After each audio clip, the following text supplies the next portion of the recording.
86 in the sticks, middle nowhere, Pennsylvania, and my mom was cooking up banana bread. Uncles, aunts, grandparents, my new brother and my sister in our bedrooms, trying hard to get sleep tonight. What's inside it? Can I keep it? Oh, it's just what I've been asking for.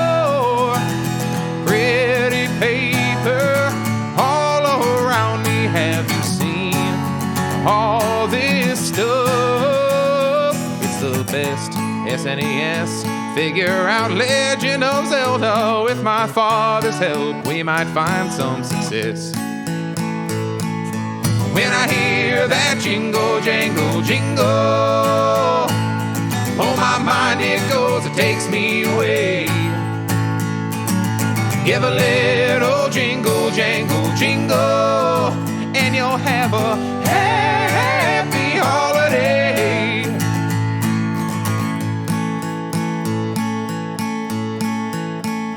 Now I'm grown on my own, and we hitch rides to the airport when I want to see my folks for the holidays. Securities hanging reeds send us off now, bound for Pittsburgh, and the wind chill take it down about 100 degrees. What's inside it? Can I keep it? Oh, it's just what I've been looking for. With my family, more extended, who can take all this love? Rent a car, drive in snow. What beats New Year's in Toronto? Strap on ice skates, and we'll see if you believe in me. When I hear that jingle, jangle, jingle, oh, my mind it goes, it takes me away. Give a little jingle, jangle, jingle, and you'll have a happy holiday. You'll have a happy holiday. You'll have a happy holiday.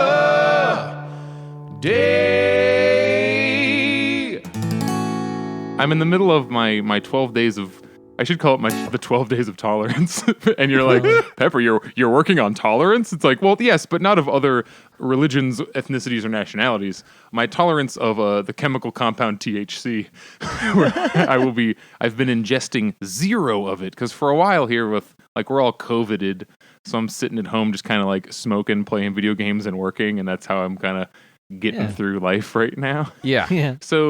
So instead, I'm like, all right, so I'm not going to do... I didn't say 0 alcohol, but I was like, okay, more, we have to kind of agree so I don't just go become a drunk instead of the weed, because that would be a step worse. My tolerance for people usually goes up both with the weed. Oh, absolutely. Like, if you get me well, that's the thing. It's like a K-shaped tolerance. Yeah. Much like our recovery.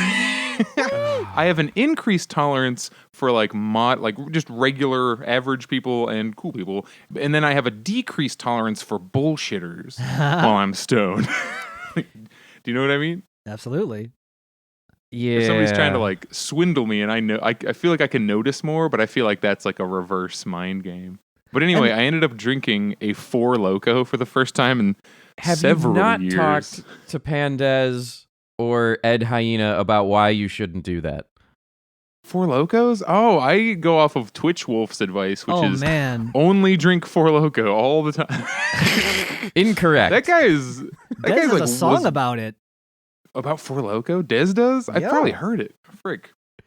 But anyway, what I ended up having was 4 Loko. They make the 4 Loko. They just do all kinds of crazy new flavors now because there's no caffeine in it, but they have to keep their brand going. So they had 4 Loko Gold, which tastes like I have no idea. And then I had 4 Loko Blue, and it did taste blue.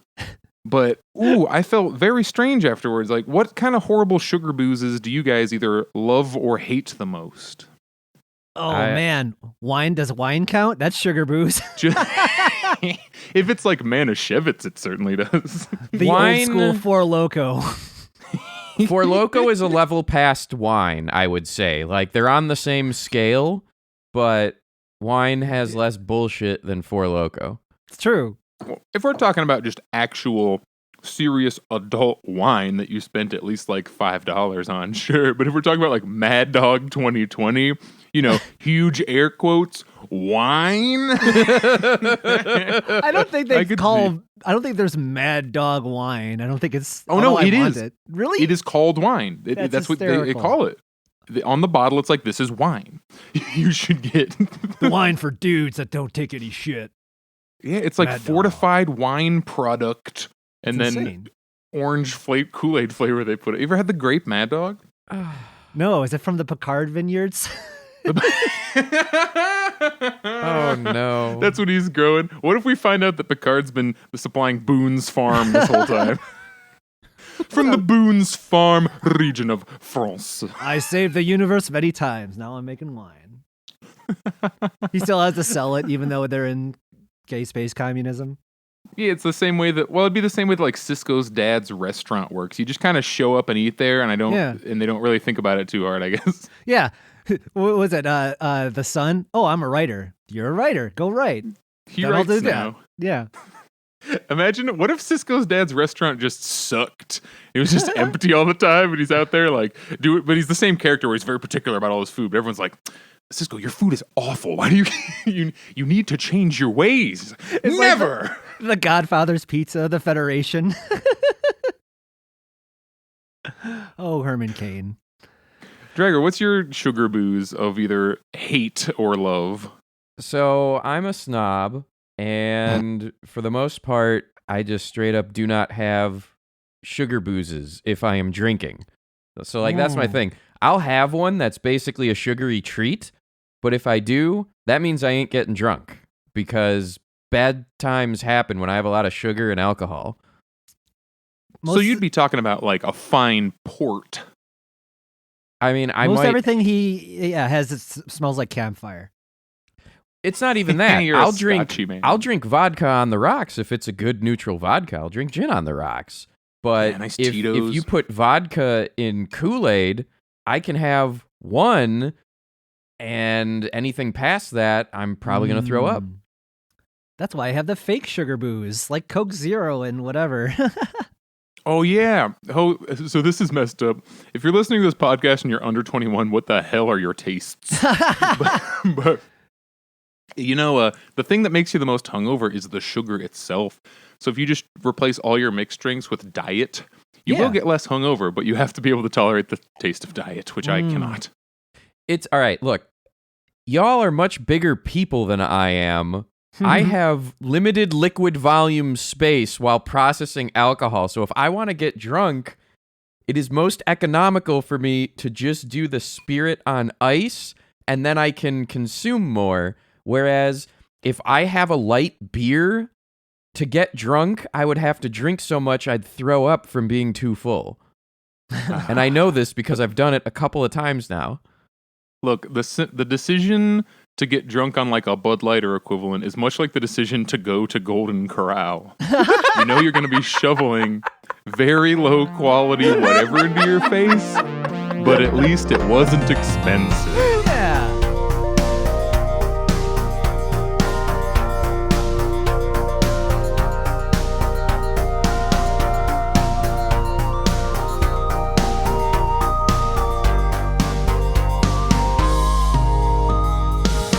Welcome to Last Minute Politics. I am Pepper. I am joined by Dragger and Xander. Hi. Hey, how you and doing? we are here to talk about some nonsense. If you guys if you like this podcast and want to support us, go to PayPal. There's links under this that'll tell you how to give us money. PayPal.me/Last Minute Politics Podcast. That's the one, right?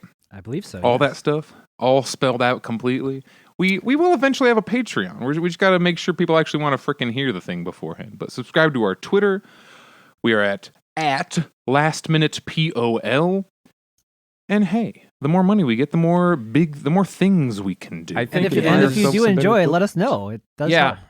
We want to hear about it, for better or worse. Have at. Part of the The best thing about podcasts is there is no comment section. So you got to go find us on Twitter or YouTube or something. I think it's time a website with all of our links happens. That makes sense. Hey, I agree. That's like of all the okay. So there's like different classes of mages, and Dragor is the HTML mage. I am not the HTML mage. See? I said it wrong, didn't I? That's really old school, Pepper. I mean, I was an HTML mage when I was a bored college student, so... Hey, Xander. When I was bored. Xander, in your industry, the type of miss Pepper just had, what's one about the animation industry that people do all the time? Oh, you're an animator? Can you model me a house? No? What? Like, no, I make things move. Oh. That's like the opposite. They want a 3D, they want you like make them a house in Blender or something? Well, a lot of people don't understand, like when you say animation, they just assume you mean like 3D things. And I don't know, like I do model as well, but my primary is the animation, but then they'll just go totally into the other thing. But what are you want do? A modeler. He's like, excuse me, I cannot. I'm trying to think what mine would be, and mine is like way more specific and understandable because I'll be like, "Oh, you're a musician, like you're a singer songwriter." I got one for you. Like, can you make me this dubstep track? Yeah, I like horns. I heard this horns. Can you make me the ska? And they just send you like some big band something instead, and it's like completely wrong. You're like, I could hire a band and write a song for them. Technically, if you would like you could hire a modeler and then animate their house and make it like the windows and doors go flying like the Monster Pee-wee House, Playhouse. Yeah, Monster House. The sequel to Pee-wee's Playhouse. Pee-wee's Playhouse. It's the horror movie Monster House. Yeah, that's the director's cut. You find Pee-wee's head in the basement. Pee-wee's Slaughterhouse. Pee-wee's Slaughterhouse 5. That's the new crossover we're all looking for. Gritty reboot, baby. I have not read a book for fun in embarrassingly long amount of time, but I think Kurt Vonnegut is going to be the author I pick up when I resume. Nice. He's fun. I read a bit of Kurt Vonnegut.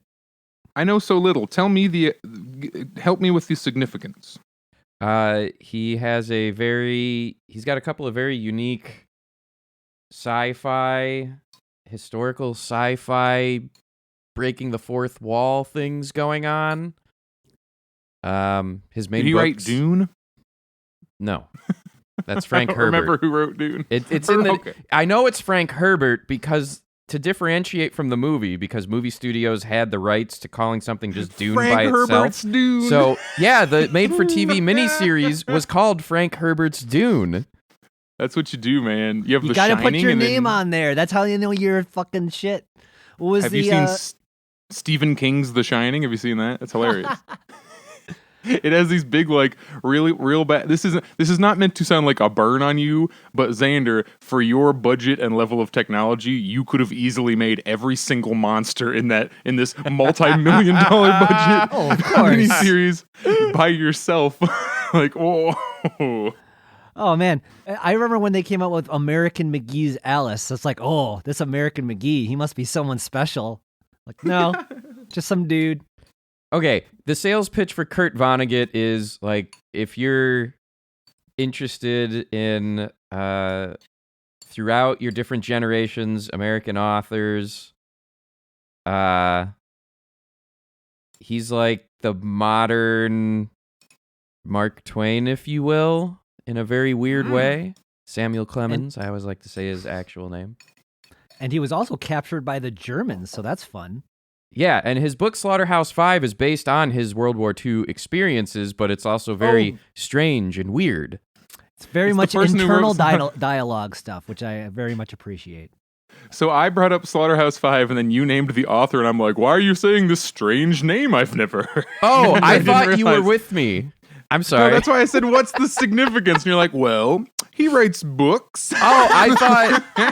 Oops. I'm 10 steps behind you. It happens. That's why it sounds familiar. All right. Yeah.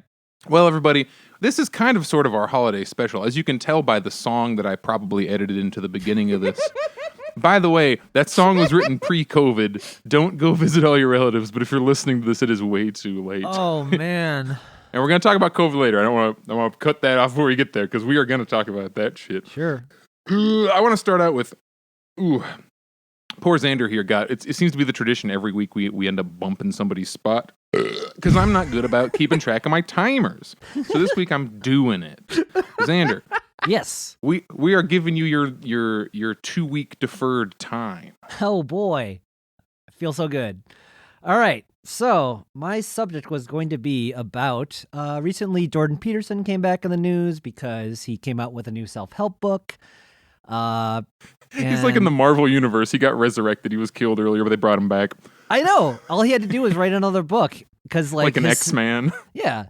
His cult will go get it or will be really up-ons about getting it, and the publisher didn't want to put it out. People inside the publisher didn't want to put it out. That became a news story because heaven forbid a publisher not publish something. And is that a So if you've never heard of Jordan Peterson, like what does he do? What's his primary thing? Like what kind of books is he writing? Well, what he got, his books are like self-help books, 12 steps to fuck for life. Yeah, for life. 12 steps for life.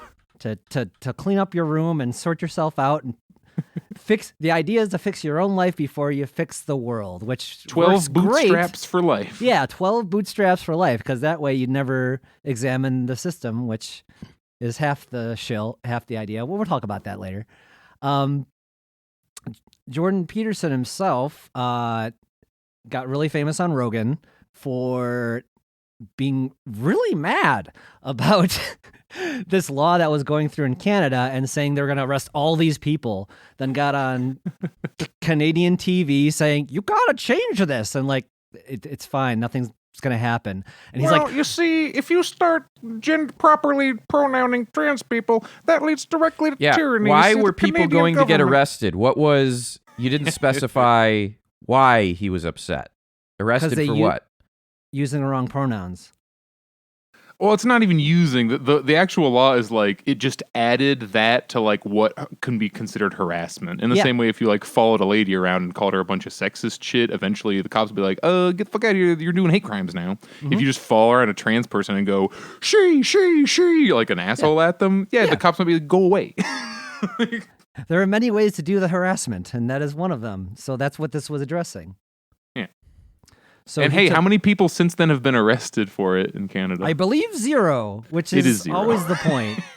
Yeah. Like, and then it's been years, by the way, to get onto Rogan and say, well, we got to stop these cultural Marxists from making everyone stop trying. And that's how he got into the self-help thing. So like, obviously he's a psychologist, or like that was his lead-in, basically. And then he got all these like conservative types to say, oh yeah, my life is shit. Everything's terrible. I want to fix it. And that is a normal thing to do. But the thing is what is implied and where this usually goes. And Jordan Peterson is not the first one. This has been around forever. My dad gave me 7 Habits of Highly Effective People when I was in middle school. Okay? Like, it's not new. And it's not going away because people will never stop being dissatisfied with their lives at some level, right? Even if we have a utopian society. Which we are currently very far from. Very far from. The saddest part about the people Jordan Peterson goes after, they seem like they're mostly white dudes, but they're kind of where they've identified the same problems that me, Dragor, and Xander have, like with the society. It's like, how come I've been promised X, Y, and Z and it's just not happening? Right. And then Jordan comes along and he's like, here are your 12 answers in a book you can buy and a Patreon you can fund. It's not even here's your 12 answers. It's like, it's because everyone's not looking internally and fixing what should be there. And make no mistake, a lot of conservatives say, like my own personal growing up, like I was used to that mode of thinking where when I wanted to accomplish something, I would do it. And I was successful in doing that for a long time. Guess what I did when I got out of college? I tried to de-gay myself because I'd put that on the wayside. And to my brain, it was the same thing. And I think it's the same to the Jordan Peterson types, because there's a lot of people like, you'd be really a lot happier if you settled down with a woman and you had the traditional marriage and you had kids and you did this shit and you did all this stuff. And that's what they're trying to, they can't say that so much anymore because LGBT has very much gotten in the mainstream. And if you notice, if you watch his, I didn't say that. He'll be very, very wishy-washy. The Jordan Peterson defense, you can look it up. It is a thing. You just never commit to any position. It's very easy. And you just try to act like you're very complicated. If you start looking through Jordan Peterson stuff, it's very intentionally obfuscated. Like, oh my goodness, read or like listen to some of his stuff. It just goes for so long and in so many circles. It starts to feel kind of like a religious text. And actually, he sort of treats part of his thing like, or he has like, oh, this is the realm. This is the realm of good, and this is the realm of evil. And if you're in the 5th circle, then you can't enter the 6th dimension. And if you triangulate the factor, it's like you feel like you're listening to techno babble, and that's the whole book. And by the end, you're hypnotized and like, maybe if I was less gay, I'd be happier. Well, I recommend it plays on a person's, or at least here in this country especially, it plays on that inherent gut reaction of, if you're not understanding something, is it a problem with you, or is it a problem with something else? And there's a lot of that gut reaction to just go, no, I get it. Yeah. Maybe this guy's just so smart, I don't get it. I better buy more of his books until I figure it out. No, or like the lying to yourself of, no, I must understand. It's got to be this. And it's projection. Right. Well, the good thing about that, if you go in and you research this, if you fail, then you can always say it was my fault, because they tell you to take all responsibility. Right? Yeah. The great, to me, as I've said to you, Xander, many a time, the great lie, the great swindle of not just Jordan Peterson, but self-help as a genre is it's taking responsibility, it's taking away responsibility from systemic problems and turning them into personal problems. It's letting victimizers off the hook. Very much so. Yeah. We're kind of discussing this almost as if it's a given that Peterson actually is out there like the goal is to improve people's lives. Xander, the reason that we think this is harmful is, do you want to talk about the monetization aspect of all this? Yeah, absolutely. If you look up, there's a really good video. Normally I don't do this, but hey, the guy made a good video. He did it very professionally. It's really you can recommend slick. Videos. It's fun. Yeah. But if you look up The Toxic World of Self-Help, it's a very good video. It kind of just goes through very similar to my journey. And just like, I have a problem, I'm going to read these books. It'll get you in a circle of action faking and writing down all these things. And they want to get you hooked to the personality of wanting to go back to this person and give them more money. And that's what you were talking about, the monetization aspect of, and that's why it's such a cult atmosphere. I really want to sell that because, or not sell that, but like get that across, is that you watch these like BitConnect fucking like everyone's like, yeah, we're all gonna be rich. We're gonna do it. Our future selves are gonna be amazing. It's this hope drive that's like at a campaign rally of all these things this person is going to do. Right? It's us. It's a lie and a hope drive that is very, very, very approved by capitalism. Because all of those hopes and goals are capitalist in nature. Who are you to say someone can't achieve their dreams? It's a shitty thing to say. Like, but like in particular, a lot of the things that they put forward, like in a roundabout way, the 4-hour work week is, without saying it out loud, built upon, you're building a sustainable business because you're taking advantage of pay and rights discrepancies in other countries and selling shit to people in this country that they don't need. Right, exactly. Like how to sell bullshit the making products. It is how to exploit the most amount of people for your own personal gain. I can't remember what, I believe it was called Procrastinating on Purpose, was another book I listened to. It was basically, it was outlining how they learned to yeah, I had this guy mow all my lawns and he's paying me and I'm making all the money. And this was the way to go. I'm like, oh my God. Like, but the way they explained it was so exploitive and just outright. I couldn't believe what I was hearing. Like, it's what you're saying. Like, it works because we have a broken system, and they're selling you these dreams. Like, you don't deserve to work this shit job you've been doing. There's like time to come out of the system, and it's like that Matt Hardy promo. I've been victimized all the time. Time for me to victimize the system and just use it. And if people use capitalism even if it's doing bad things, they don't think it's bad because, well, it was done to them.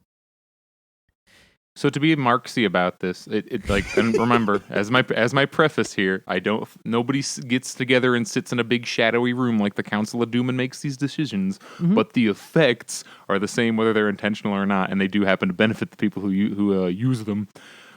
This is just another way that they recoup like revolutionary or like rebellious energy. Because if you get these mostly white dudes who really like Peterson, they, like I said, they've acknowledged the same problems we have. Hey, I went and got my bachelor's degree. Why am I working? Or why am I completely unable to find any job? Or why can't I find a girlfriend? Why can't I X, Y, Z? And the real thing is like, oh, it's because your boss is fucking you over. Or like, oh, the whole thing is set up in a way that you were supposed to get student debt as a way to like trick you into having to work for the rest of your life to keep serving capital. But they'll go, no, it's because too many black people are in Marvel movies.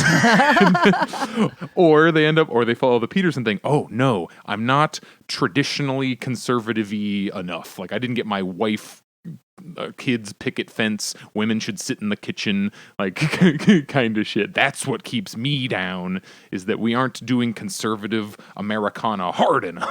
Well, and it keeps it's actually kind of what you're saying is you would be happier if you had done that, not what the cultural Marxist had told you to do. He gives you a series of fucking video game side quests that you're supposed to check off, and then your life will be perfect. Like, oh, and because you said it, I'm sorry, I have to interrupt. But go ahead. To be clear to anyone listening, if you hear the 2-word combo cultural Marxism in any form, do know that is gibberish, and it does not mean anything. It is derived from cultural Bolshevism, which was a Nazi thing that also just meant nothing. It meant Jews are doing stuff. That makes a lot of sense now. Yeah. Sorry, I really, on the off chance someone listening doesn't know what it is, allow us to define it for you. It's They're worried that we're trying to tell people we're all the same and everyone's equal, therefore no one will try and we'll all die. And it's insane. It's weird. I hate even trying, like, it's impossible to even try to get into what they think it is, because if you ask 5 different people who are against cultural Marxism, they will say 5 different things of what it even is. I've watched so many, like, multi-hour-long videos of people going, like, okay, like, let's try to grind down what this actually means. And it's just, it means nothing. It's gibberish. Everyone has a different thing for it. What it means is, we shouldn't do this lefty thing because we just don't like it. And it's true. It's true. All-purpose catch-all. And how funny is it that all of these things that these people prop up align with the religious conservative rich and powerful? Yeah. Gee golly. Why don't they have the responsibility you fucking talk about? Like how about all the things you talk about, like reflect on those for those people. But they have the power, so obviously they deserve the power because they got it. It comes down to being happy with your station. And if you believe that, it starts from like the same thing, the divine right of kings, because that's where like conservatism and especially conservative Christianity, it's the Calvinism, predestination. It's the idea that you're born a certain way and that is how you are supposed to live. And they get mad if they perceive that you are trying to live a way that you weren't born into. Yep. You weren't born high enough for that station. Therefore, you being in that station must be something bad. Cultural Marxism. There we go. That sounds scary. Right? Like, it's just, that must be wrong. And you'll be like, why is it wrong? And they can't, there's not really, when you eventually nail down to it, it's like, well, that's not where they're supposed to be. The end. According to my belief system, that's not where they are. And you're trying to sneak people up to the top, and we're here to stop you because you're trying to replace us with gay lesbians. I don't know. It breaks down logically really quick, but that's what it is. I believe that people are born relatively equal, especially in terms of like value. I don't think anyone is born a king. And if you think that no one is born a king, you're really not a conservative. You believe that better things are possible and you can go do them, especially when it comes to like forms of government or like, yes, women can drive cars. Like that used to be controversial. Yeah. And then they like, oh, well, men and women are different. So you were born a woman. We're not therefore, equal. You are XYZ. Yeah. That is actually one of the things he goes back onto. That's why he's hammers at, if you see his interviews, men and women are different. One of the so we're not ones. equal. And that's trying to just go against what you said. Yeah, exactly. So all right, I mean, we could could dunk on Peterson all day, honestly, but exactly. there will be another, and there are tons more. We've also seen that Here in My Garage guy. Like online gurus and stuff like that are a thing that is a way for people to make money, and because of that, they will never go away. And people will look for guidance. I have an ex-coworker who is my producer that has a new name. I'm not gonna say who the fuck he is, but oh my God, this is real. Yeah, don't you dare. I'm not. But like he is selling the hope drug. Like that is 100% what he's doing. And saying you can control your energy. It's all up to you how the world affects you. And sure, it's that's psychobabble. True to a fucking extent. Because, like you said, everything's true to a certain extent. It's psychobabble. All I'm going to say is that self-help is not going away, and that it's cool to give advice to people and help with the self-help, and we should maybe dip our toes in there for the people who are looking for those answers, because it's not going away. As long as we have problems in our society, there are people who are going to jump on that grenade and take them to a different place. Hey, y'all remember when Pepper last fucked up on Twitter? Oh my God. What was that, like 5 minutes ago? Today it's just been, oh my goodness, it's been like how Nintendo turned out to actually be stalking people who were doing homebrews and sent like goons to their house. But that's not even a topic for today, because that's kind of happening right now. Amazing. For whatever reason, to whatever degree, some community, to some level of severity and impact to your life, has canceled you, and rightfully so, for the sake of this argument. What does it take to come back from that? What is the apology? I genuinely don't believe in permanent marks. I'm very, very, very, very heavily in favor of jail, incarceration, and rights restoration reforms with regards to that. So that means you don't think we should all just go on like the Scared Straight show? The whole internet just grabs you and kicks your ass for a while. But like, let's just say, as far as an actual representative that you vote for that previously has been Republican and has had some form of awakening, goes, oh fuck, I've been doing evil shit. I want to commit to progressive values. What different levels do you have in place? What specifically are you looking for? You're kind of talking about like, yeah, at what point do we go past it? Because if you go far enough back in anyone's life, unless you're fucking, I can't even say Gandhi because like he has shit too. Yeah. But if you go far enough back in anybody's life, there was a point where they either did or still do. So like they aren't the person they are now. Right. When is it? So like Pepper, you and I both have lamented how go far enough back in our timelines and our behavior is pretty reprehensible, and that's being polite about it.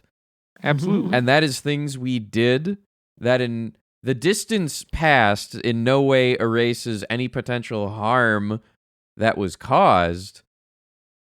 But you and I both know we're not that person anymore. So like... Yeah, what is the threshold for re-welcoming someone? When are they rehabilitated? What do they, like, what steps can be taken?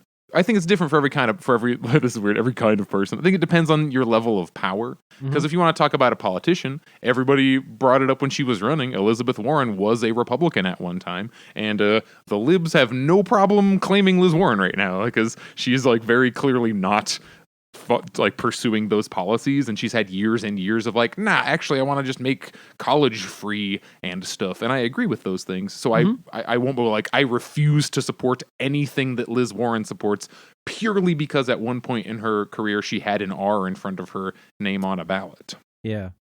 When it comes to politics specifically, I truly believe every election is a lesser of two evils. That is a longer conversation I'm sure we could have.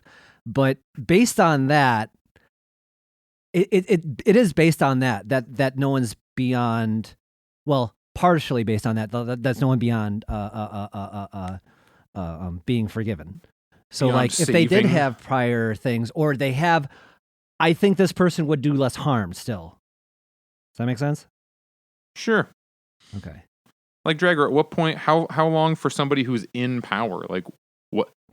Tell me your thoughts on that situation. If you are in power of like in terms of significant influence over many regular lives, the road back from that for me is incredibly severe. Joey Biden, great example. He's about to be the president. Remember how he was pro segregation? At what point do we forgive him for that? Because today, turns out the Biden administration is not letting any kids out of any cages. And that's why Trump was elected president, because he's a new guy. So that's very appealing. When people have a past you can reflect on, that's why we don't elect veteran politicians anymore. Seriously. Yeah, your history tanks you. But in terms of like apology and what have you, let's go with Nancy Pelosi. That's a person that continues to draw my ire regularly. What would it take for me to be okay with Nancy Pelosi? Forfeit nearly all mortal possessions, go put on a fucking garbage bag, and go work in the ER of hospitals for COVID cases. Go do that for the next 6 months, and then we'll talk. For some local politician who's only been around for a few years, and then you have a provable vote measure of the most recent two that, they don't vote conservative policies. They actually vote progressive things. You know, if your power sphere is smaller, what it takes to convince me takes less. Can I make a small asterisk to my last statement, which was, it's in the first past the post system, and like what you're saying, Dragger, like I still might vote for someone I've canceled in my mind. Like I still think they're a piece of shit, but I will still vote for a piece of shit over the I'm not conflating what I'm voting for with what I think should be canceled and deplatformed and how to come back from that. Yes. Those are two different ideas that I work with. That's all I wanted to. Yeah, exactly. That's all I wanted to Joe get out Biden there. with a rake. Of course I voted for him. I can hold both of those thoughts in my head at the same time.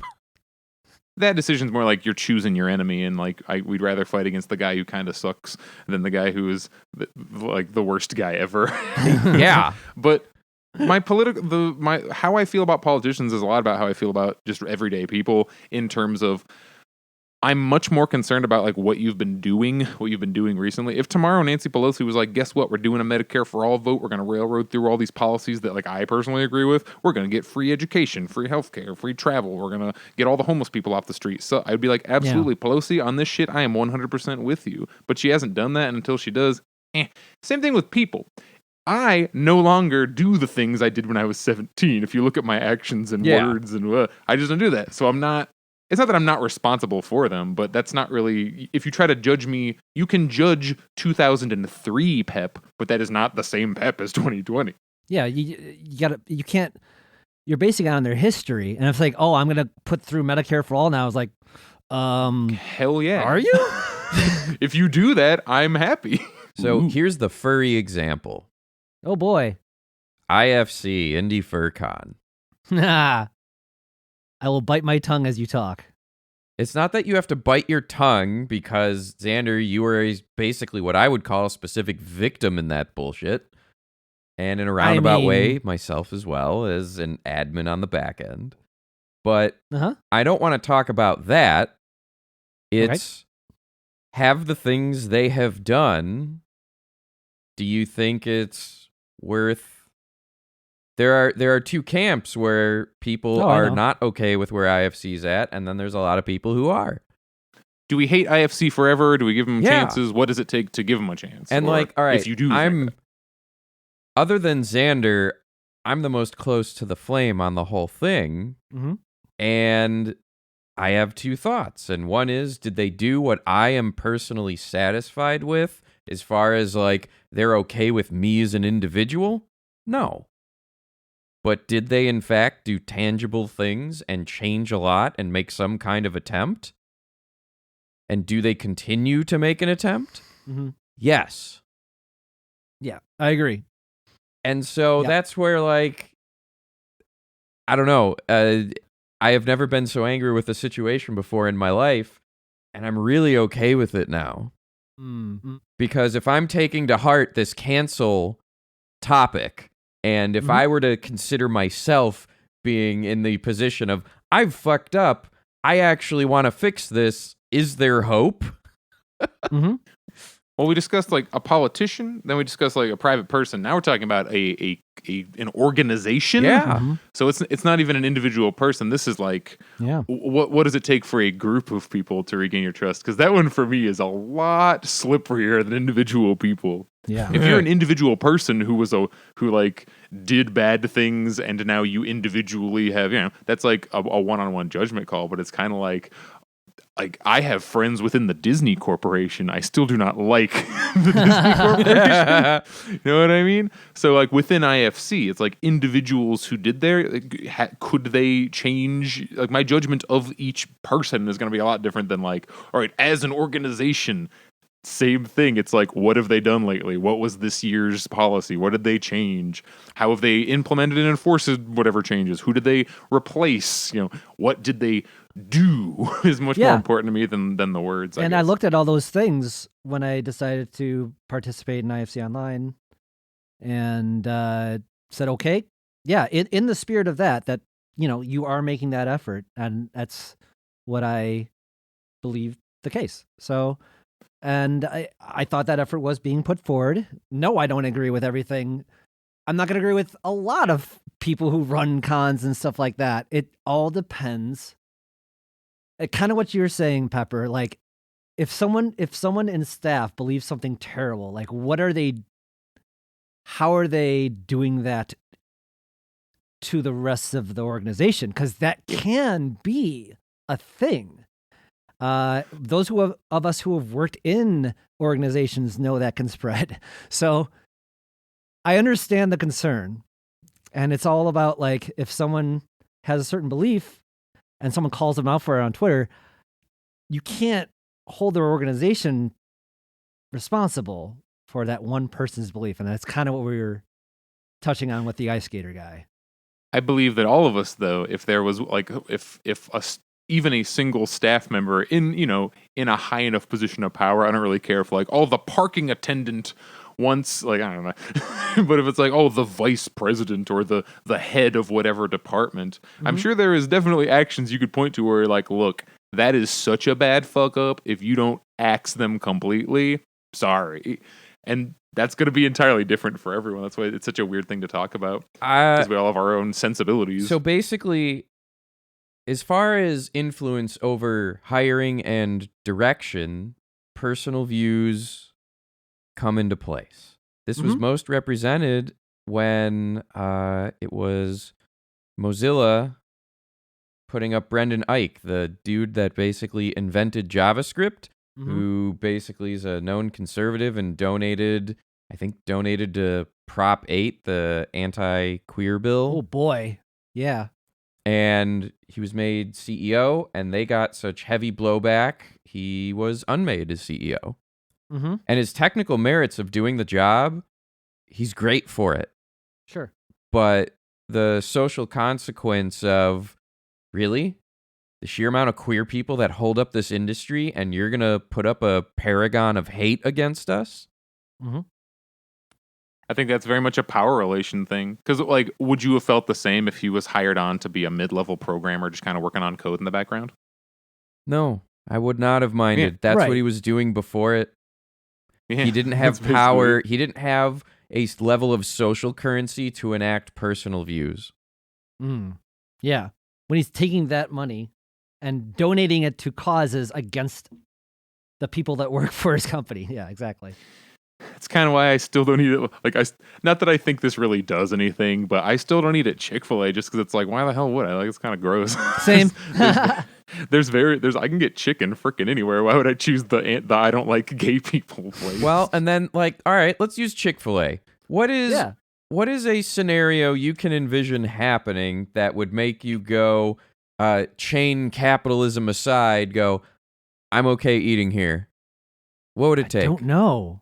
Because, like, they'll we're privately owned, all this stuff, and they will try to tell you we are better now, even when they're not. And then we know that's...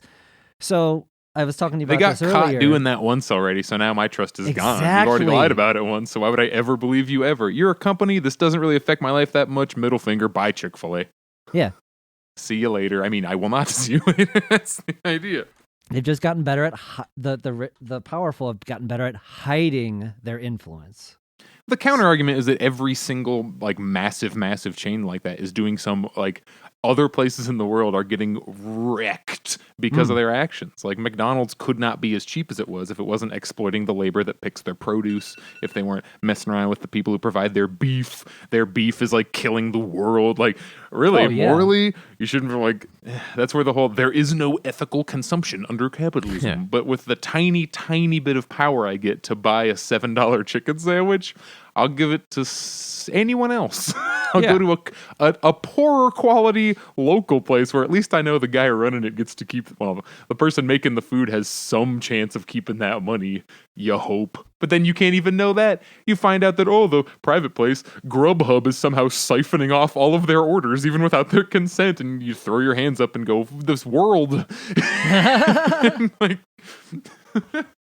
this will, okay. This is, so I don't really have a full segment this time, but this very much fits into what we were just talking about. But we're all going to agree on it, and that's why I like it. Good.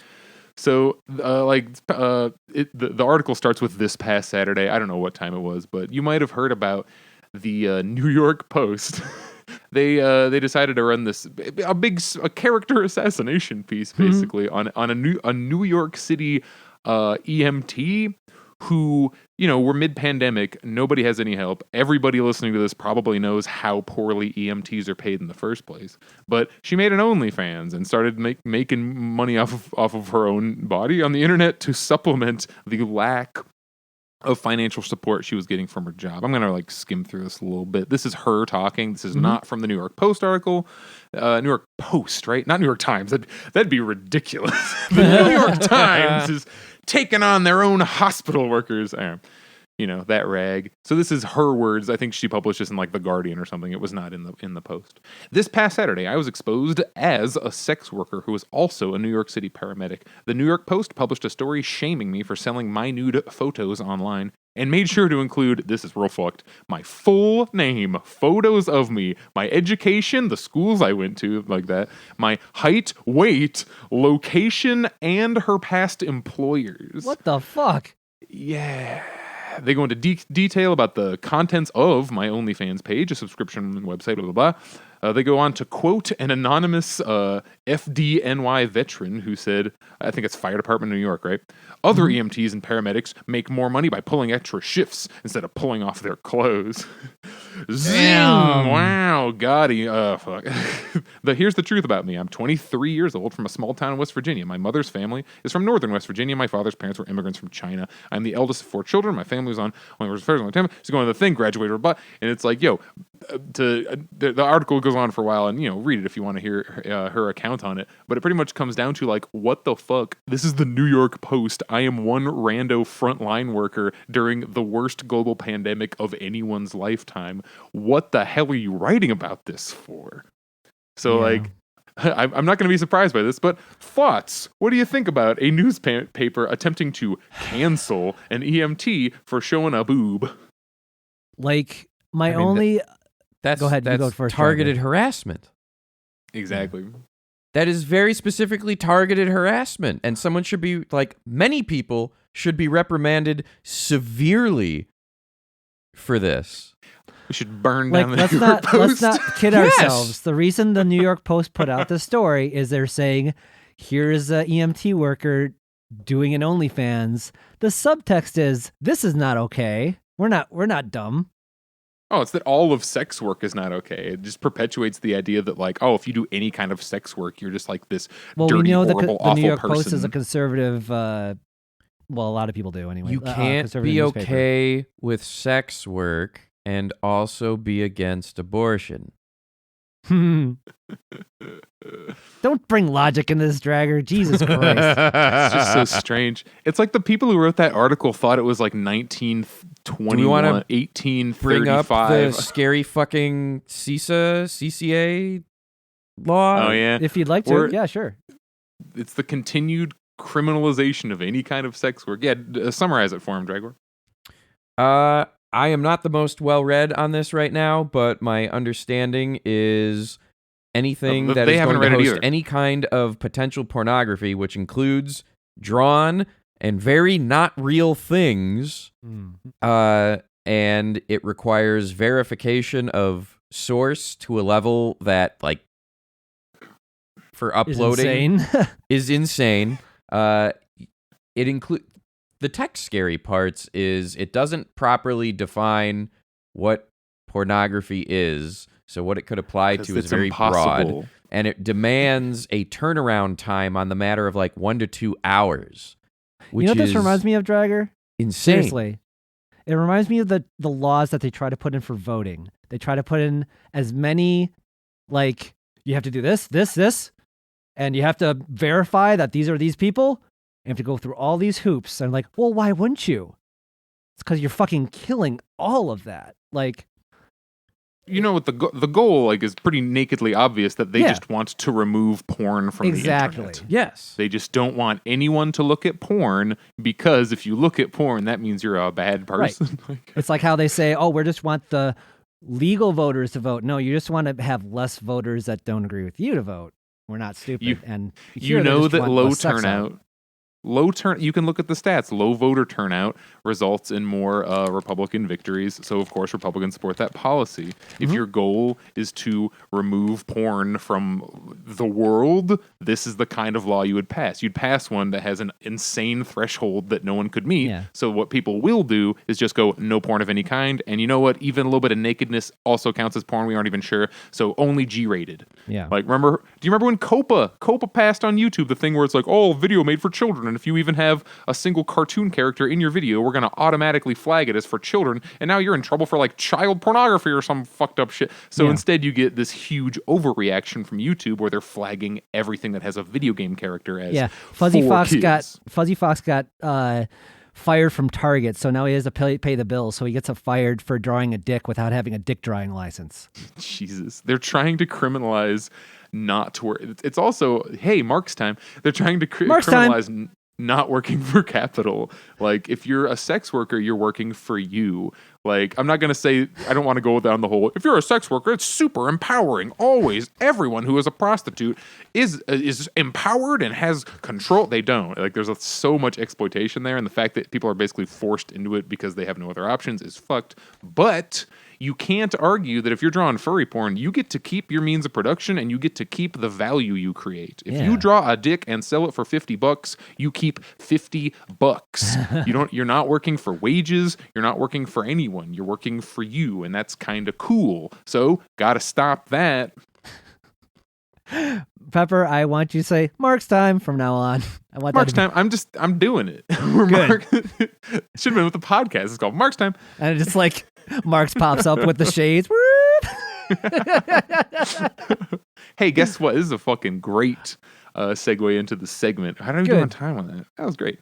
I got under time. So sorry, we're concerned about time because the last time I went through and I was editing down 2 hours of podcast. I'm like, shit, I need to make my life easier quick.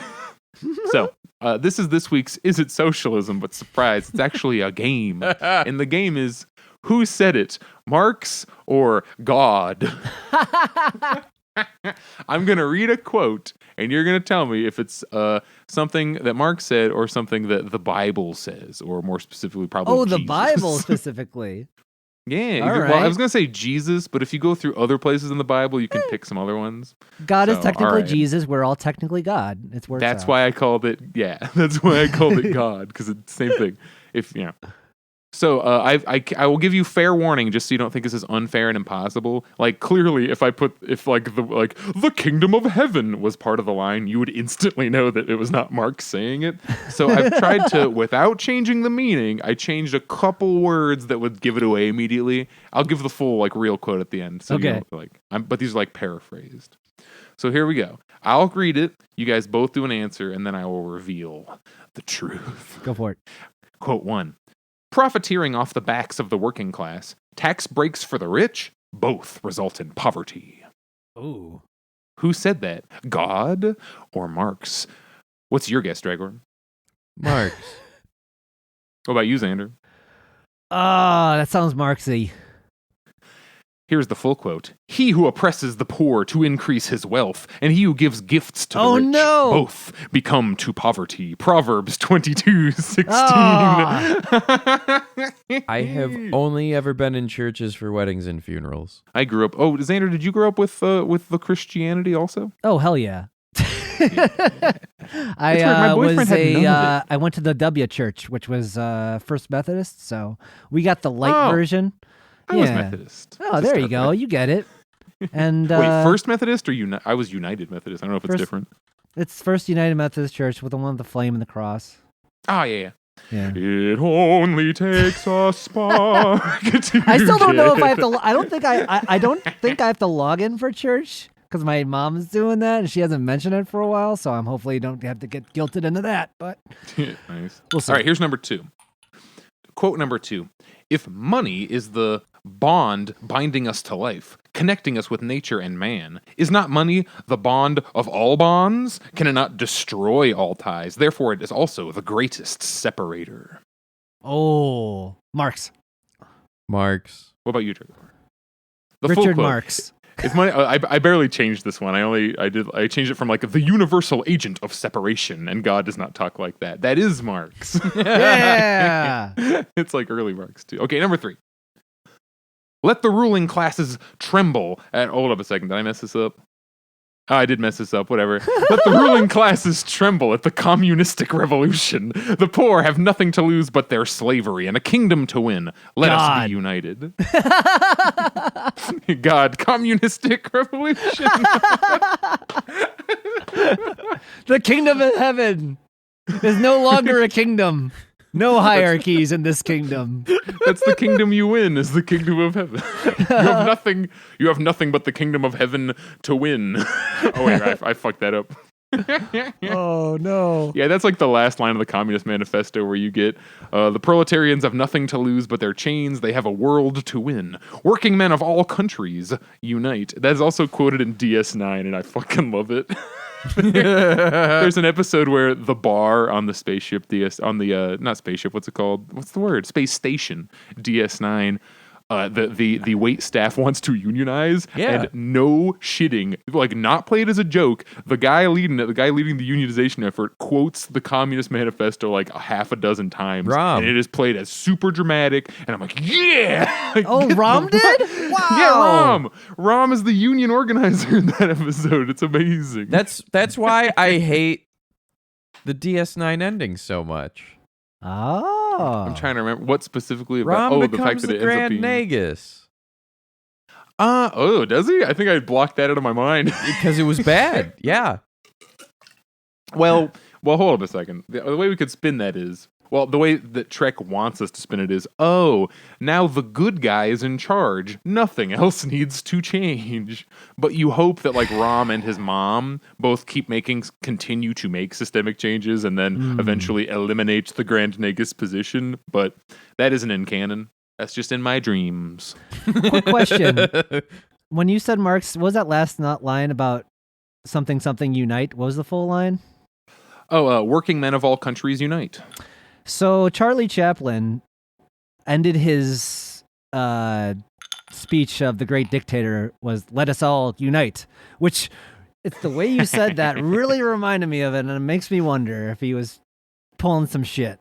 Oh, damn. Nah, Marx wrote that shit in the 1800s. No, I'm saying like Chaplin was like kind of like. Oh yeah, that's actually probably more possible. Reflecting on that, kinda. Yeah, trying to reword. When Chaplin was working, like being a socialist wasn't seen nearly as the fucking boogeyman as it is now. You could be in the American Socialist Party; it was a thing. You could also be in the American Fascist Party. That was just a thing. If people are wondering what I'm talking about the end of The Great Dictator. I don't know if I've mentioned that, but anyway. I actually really like the fact that in the last bit, it's almost like it's intentionally inclusive language, and the newer translations say that working people of the world unite, because it's like, look, specifically this is not a nationalistic thing. This is the entire world has got to get on board with this, because it's not just Germans who are oppressed. It is every working person on the entire planet. Yep. And I like that from the very beginning. That's what it's supposed to be about. Okay, so. Want to do the mainstream minute? Well, let's do the mainstream minute here, and then we'll devolve into just talking about COVID and shit until we're out. That's pretty mainstream. I got a couple quick things I want to do. One of the mainstream minute. This is old now, but hey, pretty Marxy, pretty collective actiony. So the Baltimore Ravens football team, this is now weeks ago, like a month ago. So the NFL is still running its season as if there is no gigantic pandemic, which I wholly disagree with. There is no, like, football is not so important that you could pay all those dudes their salaries this year, let them sit home, whatever. They can just keep working out at home, keep themselves fresh, come on in, bam! Like, that'd be fine. But we cannot risk losing a single advertising dollar for Fox or NBC or whoever the fuck. So the Ravens, they had COVID everywhere. Like, their team is just fucked. They were on like their practice squad, essentially, like tons of COVID. This is the same week that the entire Broncos, all 4 of their quarterbacks were on the COVID list. So they had to play a game without a quarterback, and they had a wide receiver just handing off the ball the whole game. They did not. Shit. So the Ravens, as a team, voted to not play the game. They're like, look, we can't do it. We should either forfeit or like delay it, cancel it, something. And the Ravens organization is like, that's adorable. Get the fuck out there, you bitches, or you are fired. And that's how it works. Even if you are an NFL star athlete, wow, you are still a slave to cat. Like, people would think, oh, Pepper talks about the bourgeoisie. That must include pro athletes. I'm like, it might include like a LeBron or Tom Brady level, like the quadrillionaires who are going to have their whole lives set. But 99% of even pro athletes are entirely at the whim of their employer. They do not own the means of production. Yeah. They do we have not players unions. They're not very good. You wish they'd work harder, and even that was after, like, we've almost forgot about the football strikes in the 70s and 80s. I haven't forgotten about the basketball strikes. Every time I pay attention to basketball. They have the NBA has one of the best players unions of all pro sports.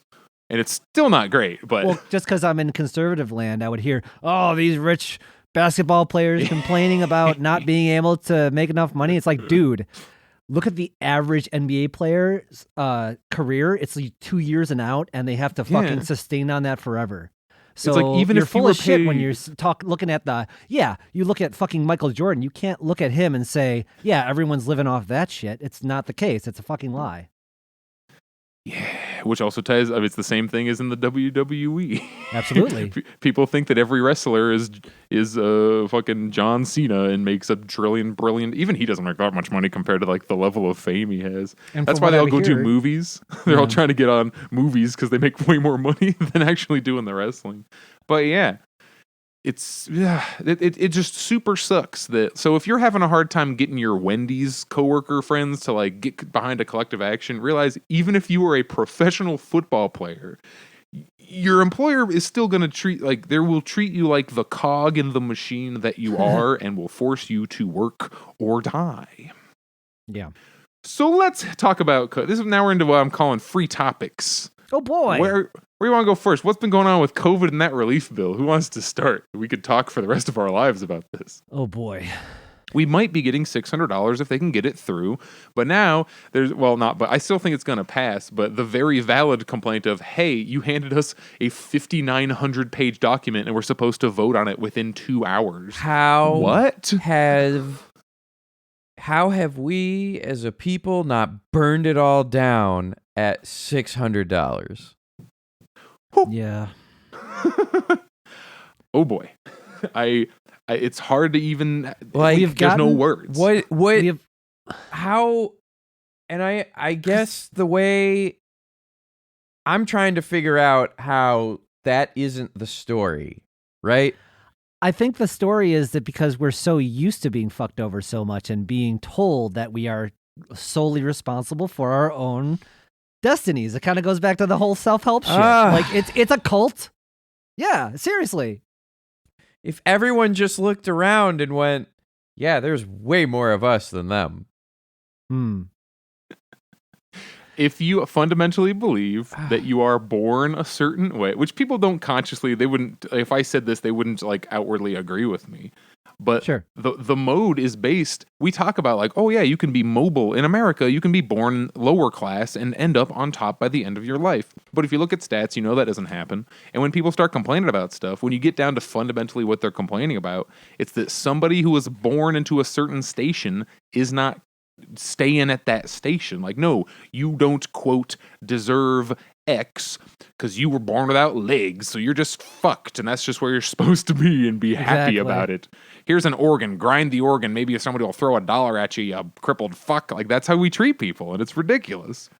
If that's how you think, you will see any kind of help from the government as like an unfair advantage given to people who should not have an advantage. But the quote positive, huge air quotes, positive thing about this is, wow, it sure is getting naked and obvious when even you're like pretty okay, relatively comfortable working class people who are making a little bit of money after this and they see $600, it's hard not to see it as morally fucked. Yeah. You're looking at New Zealand, who there was that tweet that went viral. It's like $600. It's a New Zealander like, what? $600? That once? That's it? I don't even understand. Our government gave us $600 a week, and we all sat home for a while, and now we're all back out partying. And it's like, yeah, it really is that easy. And New Zealand is also a very capitalist country. It runs under the same neo-lib shit we do. They just cleared the absolute minimum competency threshold, which is get people home, get rid of the disease, get back to making money for Big Daddy Boss. We aren't even allowed to do that. We have to make money for Big Daddy Boss and die at the same time. Xander had me watch Equilibrium recently and just... I did. Wow. I was not prepared for how relevant that was going to be. There is no satire anymore. There is no parody. There is no... Well, all you knew about it was Gun Fu. You didn't know there was a fucking fascism component. There is no allegory. That's what I'm looking for. You can't do allegory anymore because nothing is as ridiculous as real life. Yeah. I kind of put it out there with a tweet of like all the other countries and what they got and why people stayed home when they were able to pay their bills. How is that crazy? Wow. And in a roundabout way, if you want to make the personal responsibility argument, you can make it much better if people actually are given a choice. Go to work or be homeless is not really a choice. And work is not a choice, but that's a longer conversation. Yeah, right. But if you're given the means to stay home, if you know that your landlord cannot kick you out, and at the end of this, they can't just be like, surprise, you owe us $10,000 back rent. If you know you'll be okay, and you still choose to go out and be around people and make out with whatever, that's personal responsibility. That's a choice you're making. If you're a grocery store employee, that is not a choice. You're going to be working over Christmas. You're not traveling because you're going to go see grandma or have fun. You got to go to Kroger until whatever in the morning. And that's not really a choice. Or you can quit. And if you're that level of employee, you know that is not a choice. You probably can't even afford your life with a job. Yeah. I don't think either of you disagree with me, but like I want to hear you talk about it. What do you think? You got anything, Drager? Like how in the capitalist playbook is little bouts of tactical socialism not part of it? I mean, if you look at New Zealand as part of it, I guess you could call that tactical socialism because America is like the home of the capitalism, and other places have baby capitalism, but it functions on super capitalism of the U.S. So they're a little closer to democratic socialism, like the policies that people like over there. That's what it is. It's democratic. And then you have China, influence. who is the base of the capitalism. I mean, they must be so terrified of any concept of any seed of socialism. Oh yeah. If you prove that it's possible to fix things, the next logical thought is, okay, why aren't we fixing things then? And from there, the cat's kind of out of the bag. That's why we can't ever get healthcare. That's why the Democrats can never allow universal healthcare. Once they do, we'll go, okay, Democrats, next step, free college. Next step, free travel. Next step, and they don't want to do any of that shit. Have you ever heard a conservative talk about like the idea of healthcare as a right being like the most horrifying idea? It's crazy. I've heard Ben Shapiro be like, what are they going to make my wife give people health care? Like, people just beat our doors down for health care? And it's like, dude, Xander, how many times are you like, doctor, I'm feeling weird today. Stick a camera up my asshole. You have to do it. You must. Socialism dictates that you must drop fucking everything. I want my liver out. Now, shut up. Do it. Like, that's what they think the healthcare system would be, I guess. Just give me a tune-up. You know, just getting unnecessary healthcare all the time because it's just so fun to be stabbed with needles and prodded and like. Everyone loves that, right? Yeah, I think it's an auto body shop. You think it's a fucking car that we're getting put a fender on my ass or some shit like that. No, Cyberpunk. I'm trying to fix my body, you asshole. I'm only here because things hurt. When they stop hurting, I'm going home. Yeah, it's not fucking Cyberpunk. We're not just chilling out getting healthcare for shits. People hate going to the doctor. Well, they hate paying to have to go to the doctor too, even more. But when you go to the doctor, you don't know if you're going to be covered or not. Yeah. Anymore. That's what creates it now. And if you're going to cede that our current system just doesn't have enough doctors to cover all the people, I'd be like, well, we talk about job creation. If suddenly every single person living in the United States can afford to go, no, not afford, is given the inalienable right to necessary health care, which, suddenly we need a lot more doctors and nurses. Suddenly we have a lot more people working as doctors and nurses. Suddenly people are going to medical school, and then that leads to like, well, let's lower that threshold for people to get into med school. We need some doctors. Hey, Cuba, we're going to copy your homework and make it so becoming a doctor is pretty darn accessible. Yeah. And now we have doctors everywhere. No one's going to go, oh no, we have too many competent medical professionals without student debt because we've taken care of that in my magical reality. Yeah. So that argument doesn't make sense from any angle. Well, look at all that's what you're saying, the essential jobs. The teacher shortage is a thing because it's not worth it to be a fucking teacher these days. And and it's not worth it because the education's so expensive. Yeah. If you could go become a teacher for relatively cheap, I think there'd be a couple more teachers. If you have to spend $100,000 to get a piece of paper that allows you to make $25,000 a year, why? Why would you ever do that? You can go become a freaking HVAC technician for like $6,000 and make $100,000 a year if you play your cards right. Plumbers make 60 to 80. Why would you go be a teacher? What are you, a schmuck? You only do it because you love it, and then you're willing to accept less pay, and then, hey, exploitation, just like every freaking industry that preys on people's passion, just like video game development, just like art, music. People love being teachers, so they'll do it basically at their own detriment because they care so much about the people they're working for, the kids, or they just like their subject. I'm a musician. I like doing choir. I would have taught choir. I won't because I'm all fucking woke and Marxy and like, give me the value of my labor. It's funny, Pepper, you're accidentally touching into a Tiger King thing because the reason the people were willing to work and be so exploited and work on those tiger farms because they got to pet the tiger because they got to feel good about a part of their job. And when you're a teacher, you know you're affecting these kids' lives in the positive, so you're willing to take that hit. Unless you suck. Well, yeah. But I know a lot of people get into teaching because they want that, and they will take that for knowing they made people's lives better. If we go full capitalism, you got to be like, what an idiot. Why would you become a teacher? That does not make you the most possible money. I've heard Why that would shit. you do that? And it's like, what? Do we just stop having teachers then? That sounds like a great idea. But why can't people just go on Google and learn private schools where capitalism has vetted the teachers. Where learning is no longer a right. Where they can pay you far less because it's unregulated, because it's a private school. We should talk about the idea of rights. That's really important to a lot of what we're talking about eventually. Here we go. This will be a nice one. We'll do this is like a loose last minute. I'm not even going to time people. But tell us what you're doing for your holidays. Because personally, I'm going to go to work because I sing at churches for money.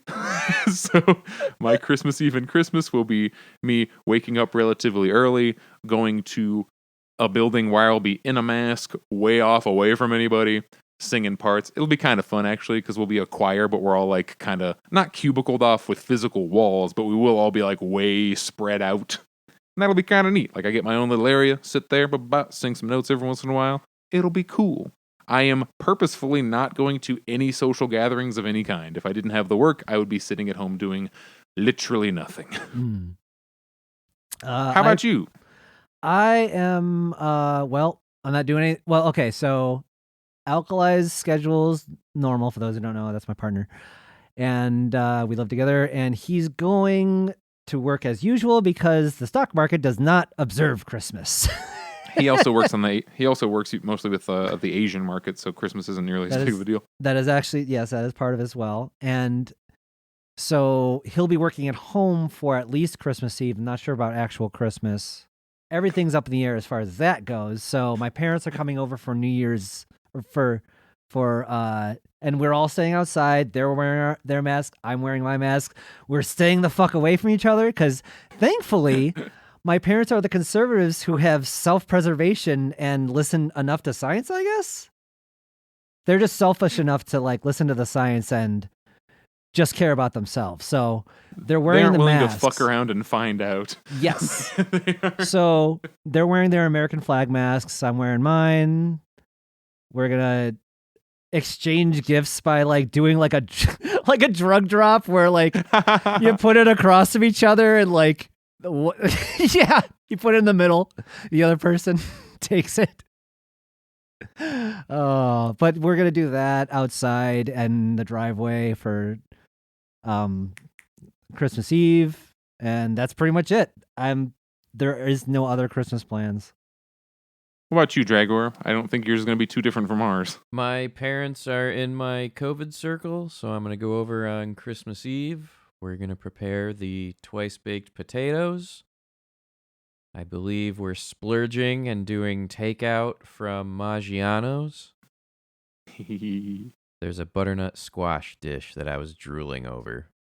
Nice. And then Christmas Day, we're going to cook a bunch of stuff, drink and get fucked up, play some Nintendo Switch, exchange a couple of gifts, and then that's it.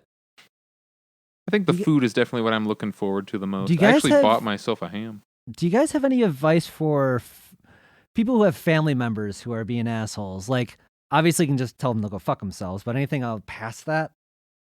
Like for not coming in for Christmas? If your family's like trying to pressure you to go, you just gotta be like, I'm sorry. And if they're like real crazy about that, freaking say you feel sick. Sorry, I cough, I got fever, I can't come. Like, if it's gonna make the argument go away, say that you have COVID symptoms, can't go. Just fucking lie about it. And the next day be like, I cleared up, it was fine. Like, if you just want to give yourself a less headache. If you really want to get into it, you can be like, look, mom, dad, aunt, uncle, grandma, whatever. Like, I'm kind of doing this for your protection or for my own protection so that I can see you sooner and you can get all diplomatic about it.